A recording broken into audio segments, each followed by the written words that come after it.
आज जो मैं आपसे बातचीत करना चाहती हूँ, ये बातचीत हो सकती तो मैं टाल देती, लेकिन नहीं हो सकता।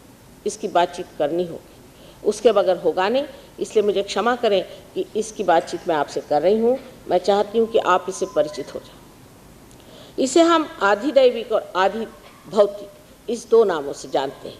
अब इसके लिए कोई उर्दू में शब्द नहीं है क्योंकि इस पर इस्तेमाल नहीं हुआ, लेकिन हम ये कह सकते हैं कि आधि दैविक वो है जिसे हम राइट साइडेड करें। जब आदमी राइट साइडेड बहुत ज़्यादा हो जाता है, जब वो बहुत एग्रेसिव हो जाता है, या जब वो धर्म के मामले में भी सोचता है कि मैं इस शक्ति को प्राप्त करूं, उस शक्ति को प्राप्त करूं, मुझे ऐसी शक्ति मिलनी चाहिए जिससे मैं पृथ्वी के तल में क्या है या और गुप्त चीज़ें कहाँ हैं, कहाँ गुप्त धन छिपा हुआ है, इस तरह की बातें जो आदमी बहुत प्रयत्न करता है, उसके ऊपर इसका असर आ जाता है। इसे हम आधि दैविक कहते हैं।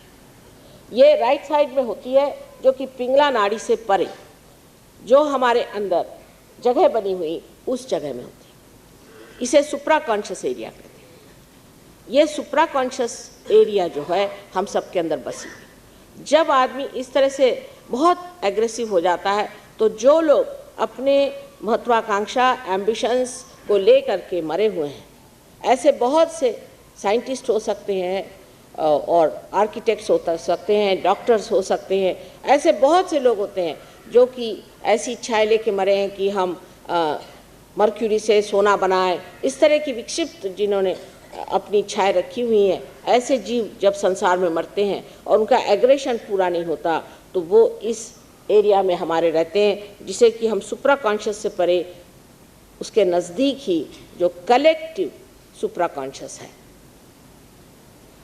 जिसे कि आप सामूहिक सुप्रा कॉन्शियस कह सकते हैं, या जिसे आप सामूहिक भविष्य कह सकते हैं, जहाँ सारे भविष्य को मानने वाले लोग जो भविष्य से लड़ते रहे, जिन्होंने भविष्य के सहारे संसार जीता है, ऐसे सब लोग यहाँ स्थित रहते हैं। जितने भी कुछ ऐसे प्राणी थे, जितने भी कुछ ऐसे पक्षी थे, जितने भी कुछ इस तरह के जंगल थे या इस तरह के आप कहिए पत्ते थे, फूल थे, जो कि दूसरों पे एग्रेशन करते थे, दूसरों पे आक्रमण करते थे, ऐसे सारे के सारे इस जगह स्थित हैं, सारे हमारे अंदर स्थित हैं। ये जगह हमारे अंदर बनी है। ये सुप्रा कॉन्शियस एरिया में जा कर के आप ऐसी चीज़ों को जान सकते हैं, जैसे कि LSD नाम की जब चीज़ आप ले लें तो आप पे ये असर आ जाता है और आप उसे देख सकते हैं। नानाविध आपको रंग दिखाई देंगे, ये सब सुप्रा कॉन्शियस है। बहुत से लोगों को एकदम से कहीं क्रॉस दिखाई दे देता है, कहीं किसी को प्रकाश दिखाई दे देता है, कहीं कुछ इस तरह की चीज़ दिखाई देना माने आप वहाँ नहीं। और ऐसे लोग करते करते फिर ये भी जानते हैं कि अब कौन आने वाला है, मुझे हंच आया ये साहब आने वाले हैं। या ऐसे आदमियों को ये भी होता है कि हाँ मुझे पता है वो वहाँ क्या कह रहे हैं, उनका मुझे पता है।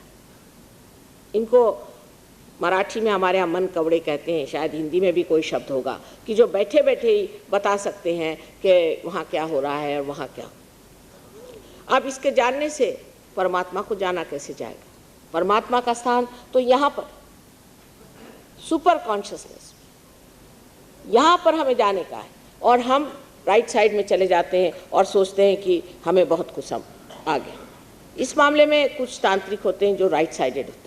जैसे आप उनके पास जाएंगे तो वो आपको बता देंगे कि आप कौन सी नौकरी के लिए आए हैं, जो आपका फ्यूचर, जो आपके दिमाग में सारा फ्यूचर बता दें। लेकिन दूसरी जो साइड है वो इससे भी डेंजरस है।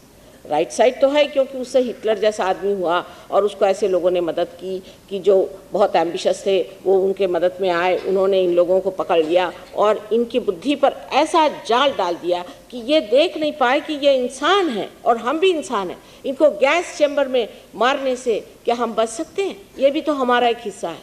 लेकिन वो ऐसा कुछ जाल उस वक़्त फैल गया, ये जो जिसे कहना चाहिए मृत जो लोग हैं, जो मरे हुए ऐसे बड़े बड़े एम्बिशियस लोग हैं, उन सब ने उस वक़्त मदद। और ऐसे लोग ने आज भी हर जगह अपने अपने केंद्र खोले। जैसे कि बड़े बड़े कोई डॉक्टर्स मर गए जिन्होंने कुछ उनकी डिस्कवरी रह गई। जैसे लंदन में एक लेट डॉक्टर लैंग की एक इंस्टीट्यूशन है। वो मर गए, स्वयं नहीं है, उनका इंस्टीट्यूशन उनके बाद बना। वजह ये बिल्कुल वो साफ बता देते हैं, झूठ नहीं बोलते। अपने देश में ये है कि साफ नहीं बताते। उन्होंने कहा कि जब ये मर गए उसके बाद एक कोई सोल्जर था जो कि वियतनाम में या कहीं पर लड़ रहा था, उसके ऊपर ये छा गए और उससे कहा कि मैं तुम्हारे अंदर घुस रहा हूँ, तुम जा कर के मेरे लड़के से ये बात बताओ कि मैं तुम्हारे अंदर आ गया हूँ। और ऐसे बहुत से लोग हैं, डॉक्टर्स वगैरह, जो इसमें मदद करेंगे और एक ऐसा तुम इंस्टीट्यूशन खोलो। तो ये वहाँ से भाग करके लंदन गए। लंदन में जा करके उनसे बताया कि आपके पिताजी मेरे अंदर आ गए। उसने कहा मैं कैसे विश्वास करूँ, कल मैं आपको कुछ सीक्रेट्स बताता हूँ।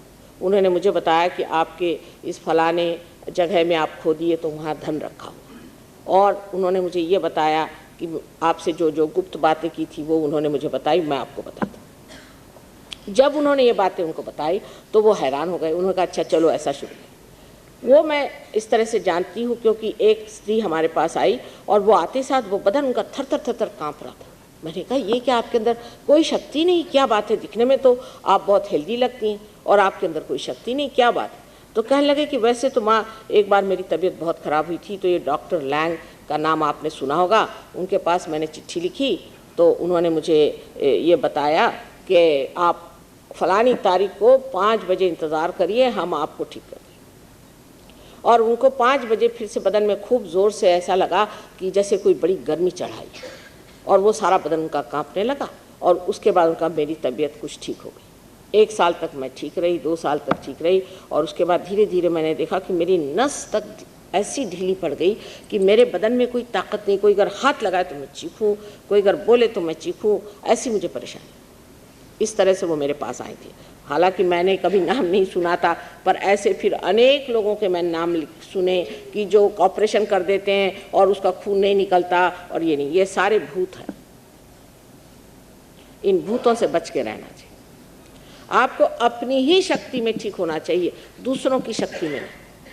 आपकी अपनी शक्ति अपने अंदर निहित है जो आपको ठीक कर सकती है। आप जब दूसरों की शक्ति पर जाते हैं तब आप अधिदैविक शक्ति पर उतर आते हैं। अब दूसरी साइड जो है, जिसको कि हम लेफ्ट साइड कहते हैं, जिसे कि ईड़ा नाड़ी संभालती है, ये हमारी भावना प्रधान, भावनामय, जिसको कि फीलिंग्स की, इमोशंस की कहिए, या आपके दिल के जज्बात जो होते हैं जिससे आप महसूस करते हैं, वो ये जो नाड़ी है, ये जब बहुत ज़्यादा कार्यान्वित होती है तो आपने सुना होगा कि तामसिक स्वभाव के जो लोग होते हैं वो इससे प्लावित होते हैं, इससे इन्फ्लुएंस्ड होते हैं। उन लोगों की यह बात होती है कि जो गलत बात होगी उसको ही बहुत बड़ा बना करके उसने अपनी ज़िंदगी बर्बाद कर दी। जैसे कि एक औरत है और शादीशुदा है और वो किसी एक आदमी से प्यार करती है, जो भी इस तरह की बातचीत है, अब वो उसके पीछे में अपनी ज़िंदगी बर्बाद कर, और उसके लिए वो बड़ी दुखियारी बन के घूमती है। और ऐसे आपने बहुत सी कविताएं पढ़ी होंगी, गज़लें पढ़ी होंगी, जो रोनी सबको हालत कर देते हैं, और इंसान उसको पसंद भी करता है। शायद इंसान चाहता है कि दूसरे रोएं और हम हंसें या खुश हों। इस तरह की जो रोनी बातें हैं और रोनी चीज़ें हैं, ये इसी से निकलती हैं जहाँ पर कि आपकी ईड़ा नाड़ी चलती है। दूसरों को रुलाना, दूसरों को ये कहना कि भगवान मैं बिरहा में बैठा हूँ, मैं मरा जा रहा हूँ, मैं पतित हूँ, मुझे आप मिलिए, ये सब लेफ्ट साइड की भक्ति है। इसी से भक्ति का उगम होता है। लेकिन वो भक्ति श्रद्धा होनी चाहिए। वो कृष्ण ने जो कहा है कि अनन्य भक्ति होनी चाहिए। उन्होंने कहा कि पुत्र जो आपको देना हो तो आप मुझे दीजिए, लेकिन अनन्य भक्ति करें। अनन्य भक्ति का अर्थ होता है कि जब दूसरा न रहे, जब आप उनसे एक हो जाएं तब भक्ति करिए। उन्होंने साफ कह दिया, लेकिन इस शब्द को कोई जानता ही नहीं कि अनन्य क्या खेल है। जब अनन्य भक्ति होगी तभी वो असली भक्ति होगी, और जब तक ये अनन्य भक्ति नहीं होगी तो इस भक्ति का कोई अर्थ नहीं।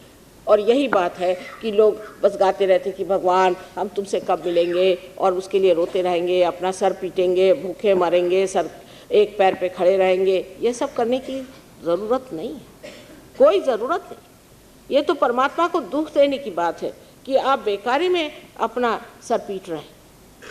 आपने सुना होगा कि बहुत से लोग हैं वो मातम करते। मैंने देखा है एक बार मुल्तान में, इतनी भयंकर चीज़ है वो कि देखते ही बदन पे ऐसा लगता है कि जैसे पता नहीं कैसे मेरे ही ऊपर कोई कोड़े मार रहा है। लेकिन ये सब दिमागी जमा खर्च जो है ये ऐसा आया हुआ है कि इंसान सोचता है कि जितनी भी हम दुख उठाएं उतनी अच्छी बात है। ये सब आपकी लेफ्ट साइडेड भक्ति, ये श्रद्धा नहीं। श्रद्धा उसे कहते हैं जहाँ अंधकार नहीं, जहाँ आपने जाना, जहाँ आपने अनुभव पाया, उस जगह जो भक्ति होती है वो श्रद्धा है। और नहीं तो इसे फिर आप ये कहें कि अंधविश्वास। विश्वास भी वही होता है जहाँ आपने अनुभव लेकर के विश्वास किया, लेकिन बगैर अनुभव के कोई भी चीज़ का विश्वास कर लेना, उसके लिए शब्द है अंधविश्वास। जैसे अंग्रेजी में कहते हैं ब्लाइंड फेथ। एक होता है फेथ, एक होता है ब्लाइंड फेथ। अगर ये दो चीज़ नहीं होती तो दो शब्द नहीं आते। और इसलिए क्योंकि मनुष्य जब इस लेफ्ट साइड में जाता है तो उसको बड़ा मज़ा आता है कि वो अपने को सताए। जो राइट साइडेड होता है वो दूसरों को सताता है, तो उसको समझता ही नहीं कि इसमें तकलीफ़ क्या है। और जो लेफ़्ट साइडेड होता है वो खुद ही अपने को सताता है और उसको शायद अच्छा लगता हो, पता नहीं क्यों वो सताते ही रहता अपने को, रोएगा और दुख मानेगा और उसको दुख मानने में ही अच्छा है। ये तामसिक प्रवृत्ति जो हमारे अंदर है ये इतनी ज़्यादा बढ़ गई है कि कभी कभी मेरी समझ नहीं आता कि इन दोनों के बीच जो ये सुषुम्ना नाड़ी है ये कब ठीक होगी। एक तो लोग ऐसे हैं जो कि बिल्कुल परमात्मा को मानते ही नहीं, परमात्मा नाम की कोई चीज़ ही नहीं है, हमको कोई मतलब ही नहीं है, हाँ ठीक है होंगे कहीं बैठे होंगे। और दूसरे लोग ऐसे हैं कि जो मानते हैं वो ये कि जब तक हर एक पंडित जी के सामने सर न झुकाएं, इस सर को सिजदा करना मना है। ये सर जो है ये कोई हर एक आदमी के सामने सिजदा करने के लिए नहीं बना हुआ कि आप जाकर हर एक के सामने अपना सर रखें। यहाँ एकादश रुद्र की शक्तियाँ हैं। ये एकादश रुद्र जो है ये हमारे अंदर हमारे विनाश के लिए जब तैयारी करता है तब कैंसर आदि बीमारियां एकादश रुद्र से शुरू होती। ये सर किसी के सामने सिजदा नहीं कर सकता। हाँ, जो सिर्फ इनकारनेशन हो उसके ही आगे आपको सिजदा करना चाहिए और किसी के आगे आपको सिजदा नहीं करना चाहिए। और इसीलिए बहुत सारे लोगों ने ये कहा कि आप सिजदा ही न करें तो अच्छा। ये सर सबके सामने झुकाने की जो आदत है ये बहुत गलत है। इसीलिए हम आपसे कहते हैं कि आप हमारे सामने भी इस वक्त सर न झुकाएं। जब तक हम हमें जानते नहीं, जब तक आपने हमसे कुछ लिया नहीं, जब तक आपने हमसे पाया नहीं, आप मेरे सामने भी सर मत झुकाएं। ये जो सिजदा करने की आदत हमारे अंदर पड़ी हुई है उसी से हम लेफ्ट साइडेड हो जाते हैं। और कुछ गुलामी के 300 साल हमारे सर पे जो बैठ गए उससे भी हम बहुत ही लेफ्ट साइडेड।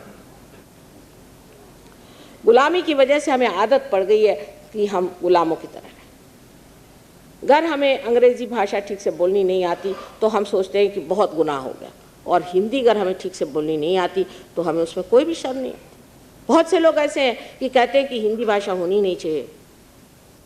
हिंदी भाषा बोलने वाले लोग भी कभी भी ठीक से हिंदी नहीं बोलते। एक साहब बहुत हिंदी के लिए वक्तव्य दे रहे थे और हिंदी बोलते वक्त स्पष्ट को अस्पष्ट बोल रहे थे। स्पष्ट का अगर अस्पष्ट लगाई तो उल्टा ही हो जाता। इस तरह की हमारे अंदर ये जो गुलामी आ गई उससे हम लोग लेफ्ट साइडेड लोग, हर चीज़ में हम गुलामों जैसे चल रहे हैं। कोई हमारे अंदर खुलापन नहीं है कि हम सोच सकते हैं कि इससे भी परे कोई चीज़। अभी कोई भी आ गए पंडित जी महाराज या कोई काशाय वस्त्र पहन करके कोई गुरु जी आ गए तो हो गए उनके चरणों में सिजदा। भाई ये आदमी कौन है, कहाँ से आया? अगर पता करिए, हो सकता है जेल से छूटा हुआ कोई चोर हो या कोई दुष्ट हो, क्या पता कहाँ से आया है जो काशाय वस्त्र पहन के बैठा है। काशाय वस्त्र को सर झुकाने की हमारी जो आदत है उसे हमें छोड़ देना चाहिए, क्योंकि जो काशाय वस्त्र पहना है उसको हमारे घर गृहस्थी के लोगों से क्या मतलब। आप अगर संस्कृत पढ़ते हो तो वाल्मीकि रामायण में सीता जी ने एक पूरा अध्याय लिखा कि जो आदमी सन्यासी है उसको किसी भी गृहस्थ की देहली लांघने का अधिकार नहीं, न ही उसको किसी भी नगर में आने का अधिकार है, नगर से बाहर उसे रहना चाहिए। और हम लोग किसी भी काशाय वस्त्र वाले पे इस तरह से टूट पड़ते हैं।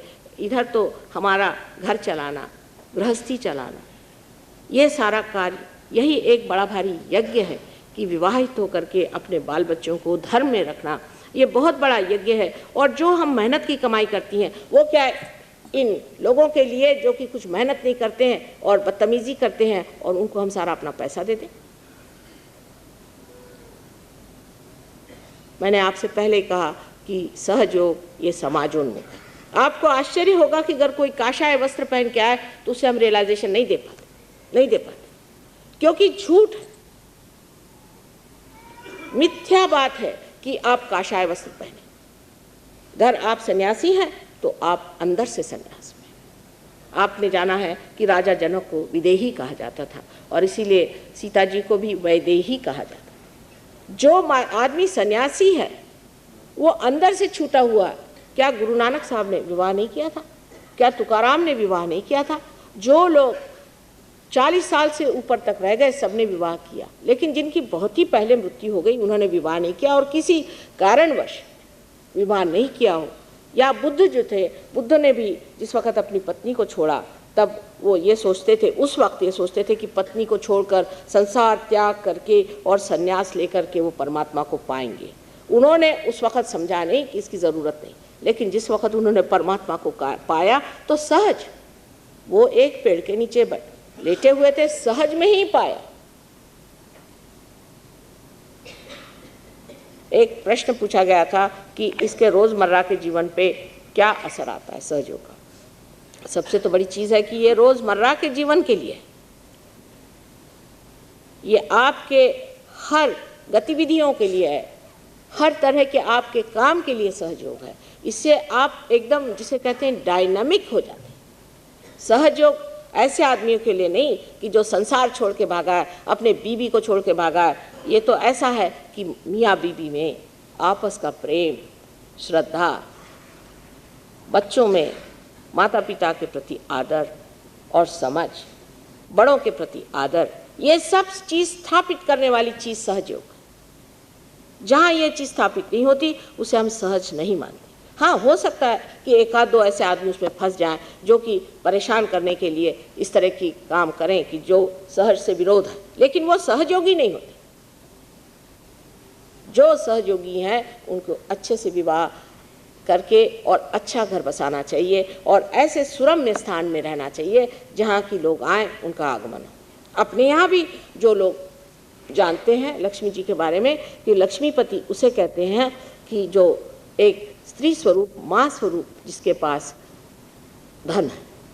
वो धन ऐसा है कि जो कोई आता है, भूंगा भी आता है तो उसे भी इतना, उसमें कांटेदार जानवर होते हुए भी उसे अपने घर में स्थान देता है। इस लक्ष्मीपति के स्वरूप हमारे यहाँ लोगों के घर होने चाहिए। ये सहयोग का विचार है। ये नहीं कि घर तोड़ो, डिवोर्स करो, इधर से उधर भागो और 4 हस्बैंड डिवोर्स करो और 4 औरतें डिवोर्स करो और बाकी सब लोग जाके अनाथालय में बुढ़ापा काटो।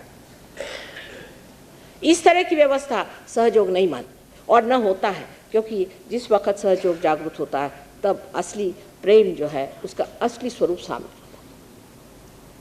क्योंकि इसका जो मुख्य धागा है वो है परमात्मा का प्रेम। और क्या परमात्मा चाहेगा कि मियाँ बीवी में विछोह हो जाए, कि वो आपस में लड़े झगड़े और बच्चों को परेशान करे या बच्चे माँ बाप को परेशान करे? ये जो इतनी रिश्तेदारी है हमारी बनाई नहीं है, ये परमात्मा की बनाई हुई जितनी रिश्तेदारी है उसे हम लोग मानते हैं। लेकिन विवाह जो है ये सामूहिक एक घटना है, सामूहिक घटना है। उस सामूहिक घटना में मनुष्य उसे पाता है। जब सब लोगों ने कह दिया कि विवाह हो रहा है, सबके आनंद के लिए विवाह होता है। अभी हमने आपसे बताया कि सहयोग में अभी हमने 108 लोगों की शादी की एक जंगल में ले जाकर के, और बड़ी सुंदरता से सब शादियां हुई। उसमें 1 पैसे की डावरी नहीं, कुछ नहीं, और इस तरह से विवाह हुआ। तो ये सोचना चाहिए कि कोई से भी चीज़ में जिसमें दुख होता है, तकलीफ होती है, परेशानी होती है, वो सहज नहीं है। ये मनुष्य अपने ऊपर ले लेता है, ये ओढ़ लेता है, उसको बना लेता है। वो चीज़ अपने आप ढह जानी चाहिए। अगर वो ढह जाए तो मानना चाहिए कि आप सहयोगी। और होती ये चीज़ बनती है। लेकिन सबसे पहले हमको ये याद रखना चाहिए कि हम न तो लेफ्ट में रहेंगे न राइट में रहेंगे, हम मध्य मार्ग में खड़े रहेंगे। जब लोग प्रेम की बात करते हैं तो वो ऐसा ही प्रेम समझते हैं कि मैं अपने लड़के से प्यार करता हूँ। अपने देश में तो बड़ी बीमारी है इसकी, लड़का माने भगवान हो गया। लड़का हुआ तो उसके लिए चाहे अपना देश बिक जाए हर जाने, पर लड़का ही सब कुछ। लड़के के पीछे अपनी जान देना और लड़की के पीछे जान देना, लड़की के लिए डाउरी देना, लड़की के लिए ये करना, चाहे अपने भूखों मरे, ये भी लेफ्ट साइडेड चीज़ है, ये भी बिल्कुल लेफ्ट साइडेड चीज़ है। और इसी वजह से अपने यहाँ आजकल बच्चे खराब हुए जा रहे हैं। इतना ज़्यादा किसी भी चीज़ में आदमी को अपने को लूटना नहीं चाहिए। सोचना ये चाहिए कि हम परमात्मा के बंदे हैं, परमात्मा ने हमें बनाया, ये बाल बच्चे भी उनके दिए। लेकिन जब सहयोग में आप विवाहित होते हैं तो आश्चर्य की बात है कि आज तक मैंने देखा नहीं कि जो सहयोग में विवाहित हुआ हो उनके अंदर कोई त्रुटियां हो या उनके घर में कोई खराबी आई हो।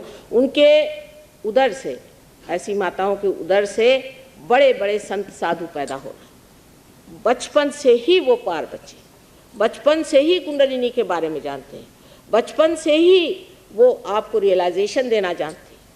ऐसे बड़े बड़े जीव इस संसार में आने के लिए बैठे हुए हैं और हमें ऐसे घरों की तलाश है जहाँ पर कि मनुष्य आत्म साक्षात्कार से प्रभावित है, आत्म साक्षात्कार में लीन है। तभी तो ना ऐसे बच्चे पैदा होंगे, नहीं तो ऐसे लड़ाका लोगों के यहाँ कौन बच्चे पैदा होने वाले। इंग्लैंड में आप जानते हैं कि वहाँ पर आजकल पॉपुलेशन इंग्लिश लोगों की माइनस हो रही होगी ही, जहाँ पर कि बच्चों को मार डाला जाता है। एक हफ्ते में 2 बच्चे जहाँ इंग्लैंड में मारे जाते हैं माँ बाप, तो ऐसे जगह कौन बच्चे पैदा होंगे जहाँ बच्चों को प्यार नहीं मिलता, बच्चों को शिक्षा अच्छी नहीं मिलती। ऐसी जगह एक तो राक्षस ही पैदा हो सकते हैं। और हमारे यहाँ जो बच्चे पैदा होते हैं उनको हम इस तरह से बिगाड़ देते हैं प्यार करके और हमारा तुम्हारा कर करके कि वो बच्चे भी कोई नॉर्मल बच्चे नहीं होते। बड़े स्वार्थी, बड़े ही संकुचित दृष्टि के, संकीर्ण दिमाग के, और उनको सबको ऐसा लगता है कि वो सबके सब राजा। वस्तु स्थिति ये है, असलियत ये है कि बच्चों को उस जगह रखना चाहिए जहां वो हैं। आप उनके लिए एक सिर्फ एक ट्रस्ट है उनको संभालने वाले, ये नहीं कि उनको आप खराब करिए या उनको आप परेशान करिए। जो लोग इस तरह से प्रेम की बातें करते हैं, आजकल प्रेम की बातें ज़्यादा है और प्रेम कहीं है नहीं।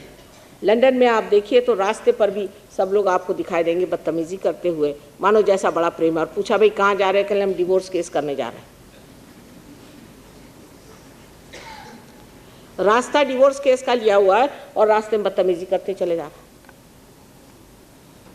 जहां इसका प्रदर्शन ज्यादा होना शुरू हुआ, समझ लीजिए घपला है। क्योंकि अगर अंदर आदमी के अंदर उसका कॉन्फिडेंस हो, उसको पूर्ण विश्वास हो, तो चाहे पत्नी कहीं भी रहे, पति कहीं भी रहे, वो पूर्ण विश्वास में आराम से रहता है कि हाँ है। और जहां वो डामाडोल मामला है वहीं पे आप सोच लीजिए कि इसका बड़ा प्रदर्शन दिखाया जाता है, सबको दिखाया जाता है कि हाँ हाँ मैं कितना अपने पति को प्रेम करती हूँ और पत्नी को प्रेम करती हूँ। और ये प्रेम के बहाने जो दुनिया भर की चीजें हम लोग कर रहे हैं उसकी कोई भी जरूरत नहीं। इतना कृत्रिम और इतना उथली ये चीज है कि बस 2-4 दिन शादी के बीतने दीजिए, फिर लट्ठम लट्ठी हो जाती शुरू।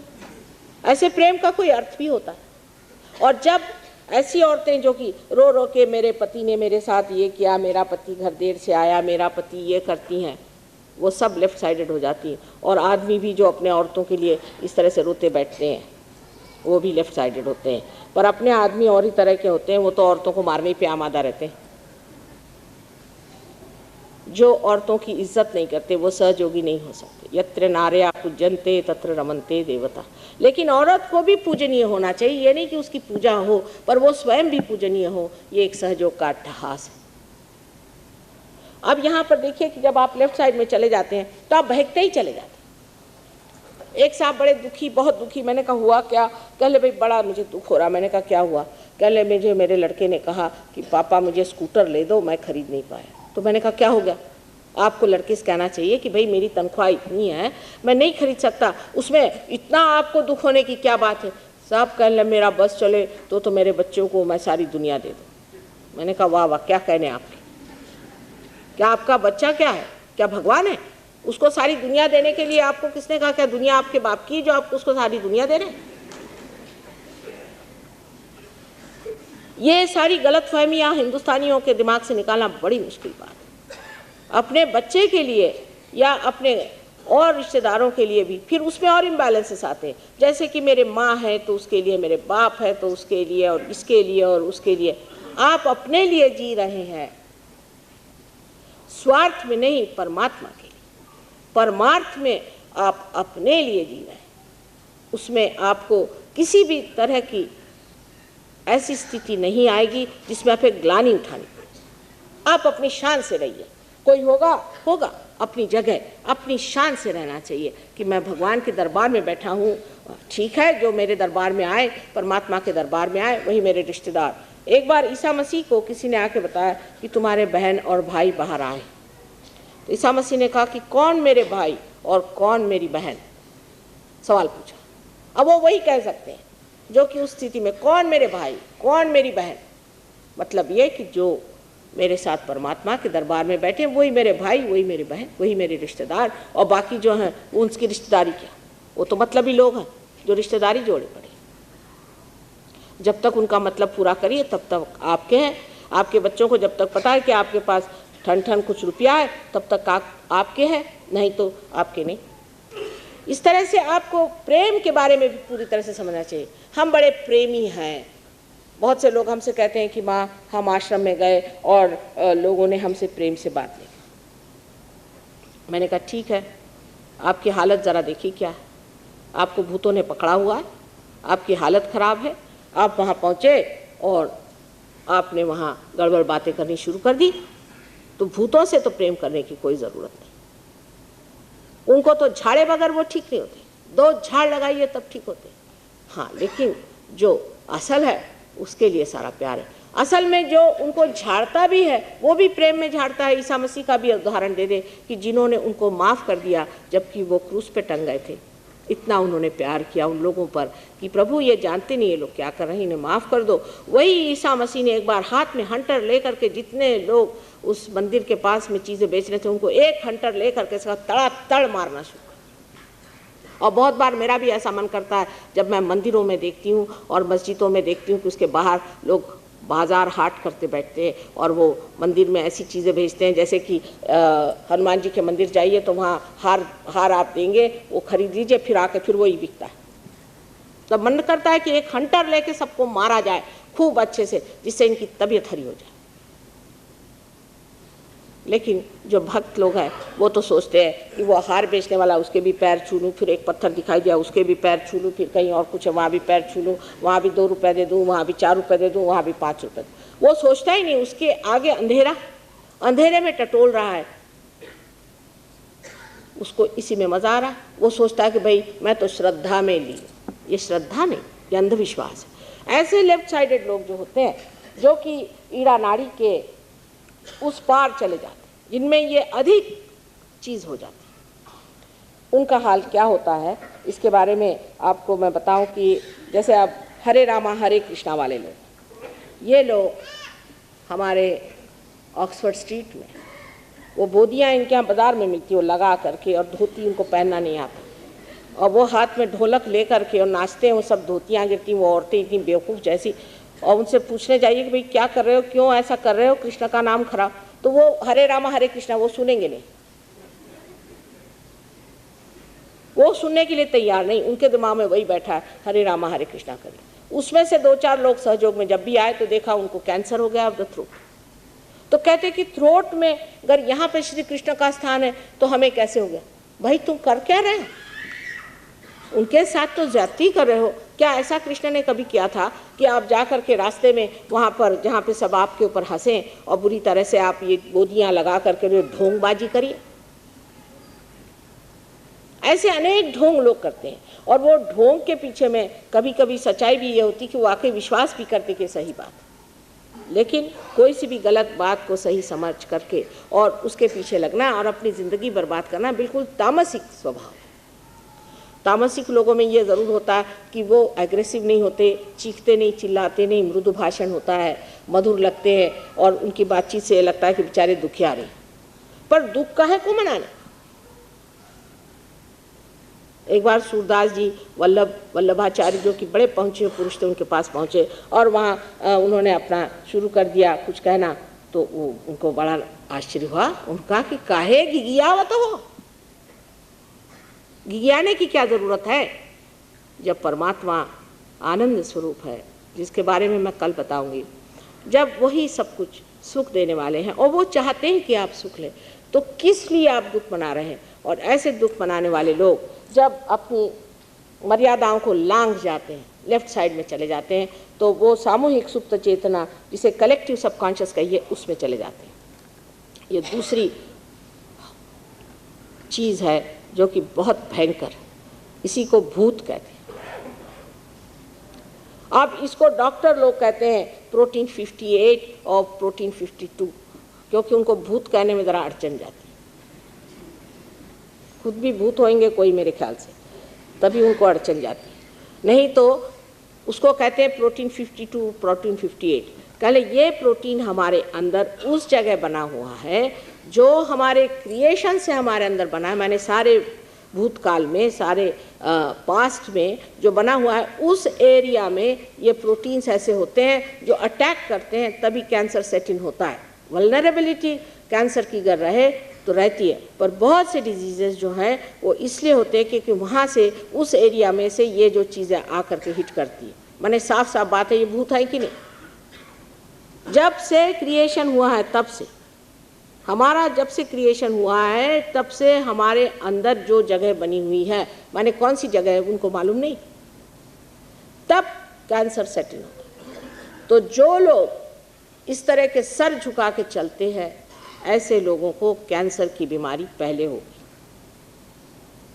ये तामसिक लोगों पर पहला असर करती है।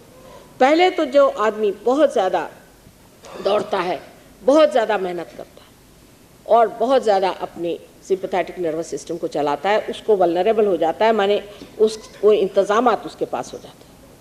और जब कभी भी वो ऐसे गलत आदमी के सामने सर झुकाता है, नहीं समझ लीजिए एक पॉलिटिशियन है, खास पॉलिटिशियन लोगों की खासियत कि बड़े वो दौड़ेंगे, ये करेंगे वो करेंगे, उसके बाद देखा किसी को कि कोई है आदमी पोजीशन का, सर झुका लिया, गए।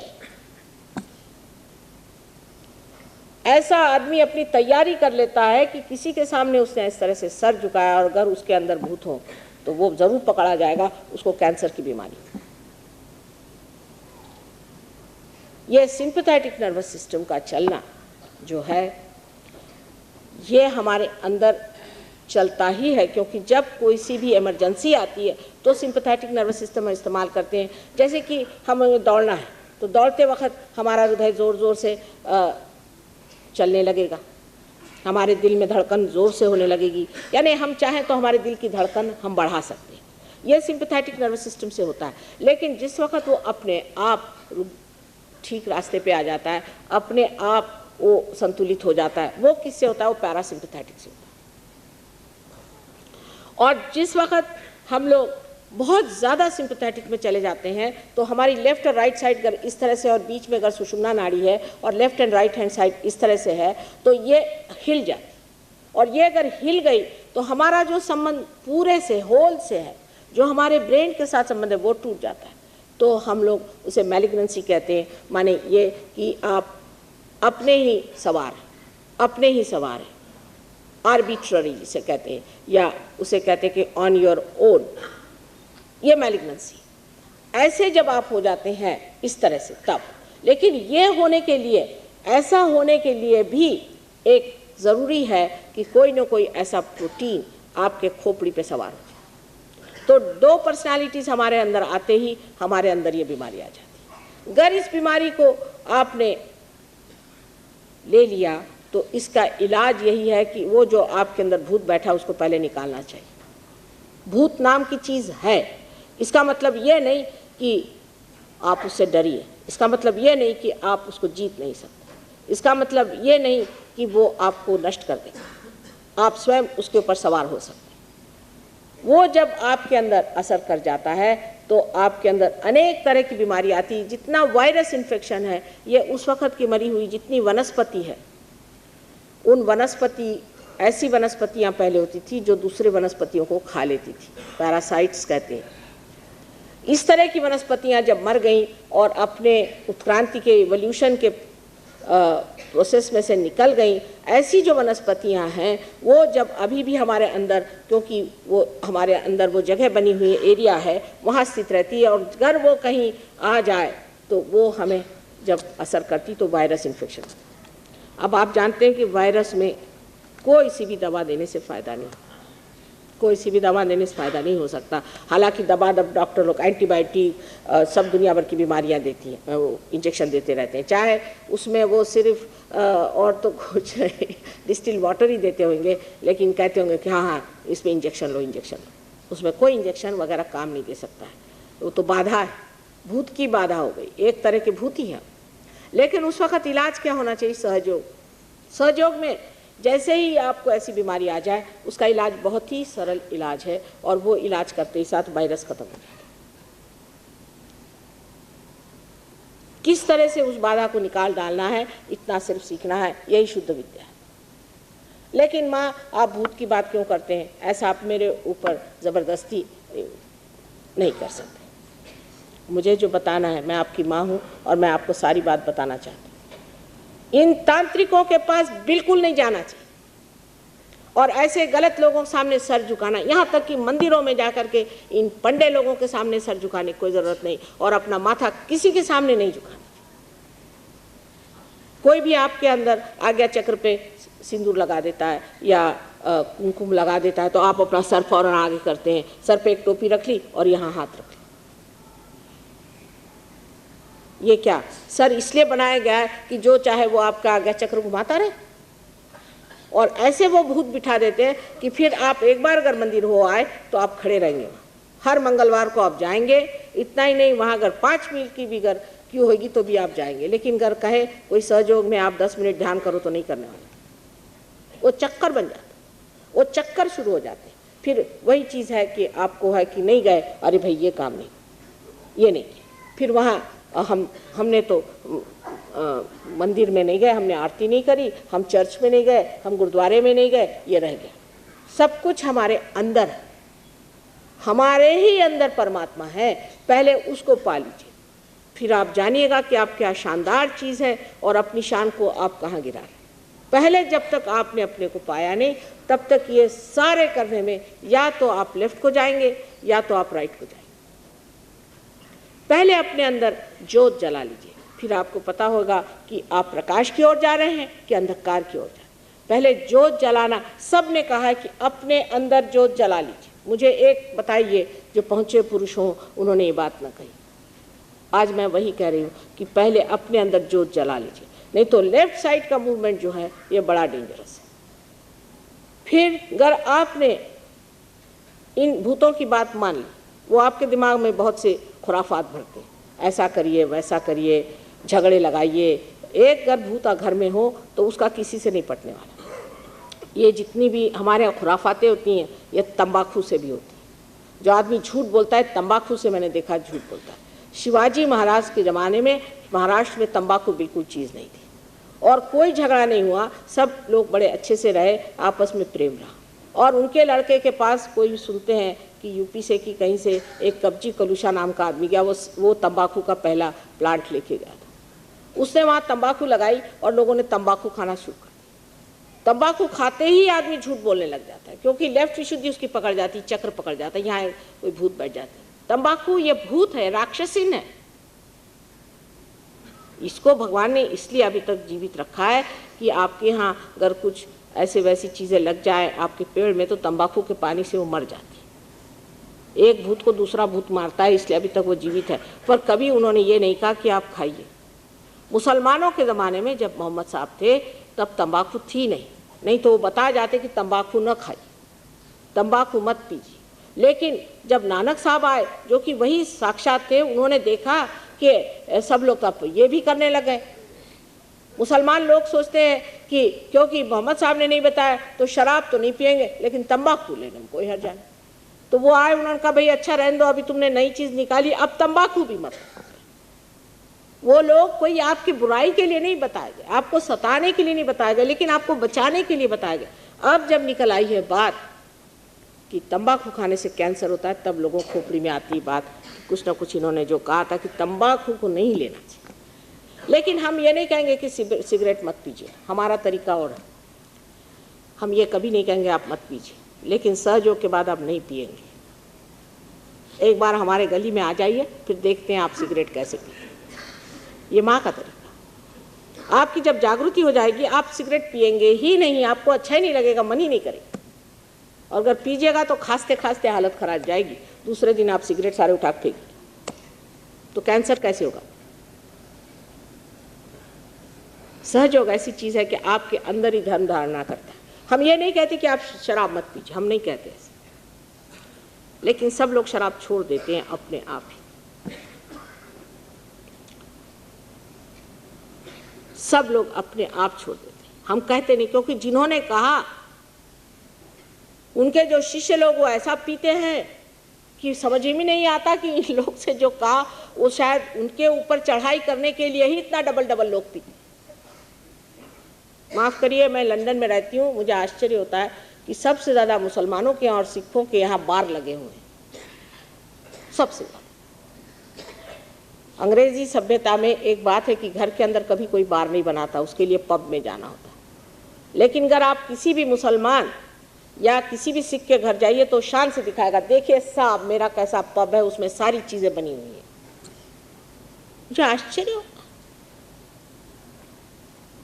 जिनको मना कर गए वही चीज़ वो लोग करते हैं।